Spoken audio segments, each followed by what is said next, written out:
Hi, this is Carolyn, and we're here today at the Lantern of Chagrin Valley Assisted Living, and we're talking with Maureen, whose husband recently moved here. So welcome, Maureen. Thank you. Maureen, tell us, when you were first looking at assisted living communities, what drew you to the Lantern? Well, it goes back a few years. Hank's had, my husband has had a lot of health issues. So a number of years ago, we started looking and listening to what other people were saying. We would even drive by facilities to see the locale. So when Lantern opened a few years ago, we came right away just to take a tour, look at it, met with someone, asked some questions, kind of long-term planning. As the time got closer and his health was deteriorating, we liked the locale. We asked someone to come out and do an assessment. So everything fell into place. But it was very much due to talking to other people. Some who had family members here, have taken advantage of the respite program, and some had been in other facilities and not as good experience. So we did a lot of listening to other people, and that drew us to the Lantern. Very good. So tell me, when you were first looking at the Lantern, what were the most important things to you? Was it location? Was it price? Was it reputation? Or was it a gut feeling even? A little bit of all of the above. The location was important because we live very close. Not so much the price, because I think all things being equal, it was going to be expensive wherever we went. Mm-hmm. But the reputation played a big part in it. Also, the people that we spoke to. The very first time we came to see the Lantern, the people who came to the assessment, the appointments we had here, that played a major role. The contact with the people that worked here. Wonderful. So now, since you've been a part of our family for a while, what are the things that you find are giving you the most comfort, if you will, or peace of mind? The communication. Actually, two things stand out. First is the communication.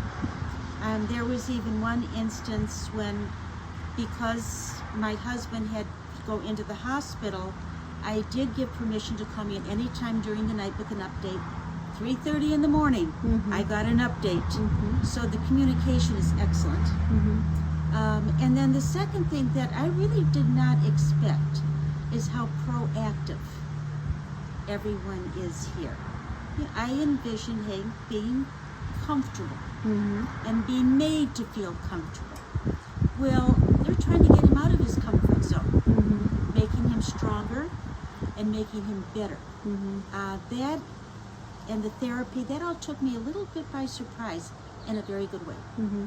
So having a plan of care involving him, involving you as part of that team working together, was really an important aspect of his being here, and also our hopes for the future, right? Yes, Absolutely. definitely. Yeah. What are the things that you are looking forward to most going forward with everything here at the Lantern? Of course, we all want COVID's situation to be behind us and have the open visitation, but what are some of your goals that you have here? Well, you really hit the nail on the head. Being able to come in, I want to hug my husband, Mm-hmm. and we can't touch each other. Mm-hmm. That is very difficult. Mm-hmm. Difficult for him, it's difficult for me. So I'm definitely looking forward to that. I'm looking forward to be able to pick him up, take him for a drive, because that's Mhm. something we've always enjoyed. In the evening, maybe going for a ride, just out in the country. Sure. I would like to see him get stronger. That's the goal. I would like to see him lose a little bit of weight. I think that's going to make him feel better. Mm-hmm. He is very happy with the staff here, and he's very happy with the meals here.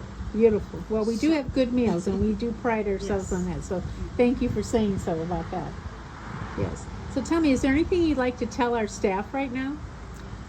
Well, to keep the line of communication open, to thank you for responding Thank you for keeping me updated whenever there's a problem. If he falls, he's taken to the hospital.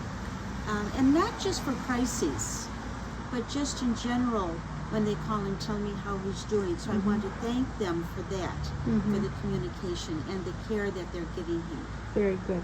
Is there anything you'd like to say to a family member, perhaps another wife or a husband who has a spouse at home that's in need of a little bit more support? What would be some words of encouragement you might have for them on taking that step to make that phone call? Well, I have found getting people to make a phone call is very difficult because I have talked with people and I have encouraged them to make that phone call to find out more about it. And for some reason, it's difficult to make that step. But that's exactly what I would encourage them to do. Not just for the lantern, but to look at other places so they can compare and see all the good things that the lantern has to offer. Absolutely. Just taking the first step for information is part of that journey. Because that's what we did starting a number of years ago. Yes. So advanced planning. Very good. Well, you're very proactive, as you said, and that served you well, and it served your husband well. So thank you so much for your kind words about us and for the advice, if you will, and information that you're sharing with others. We really appreciate that. Thank you, Maureen. Well, you're very welcome.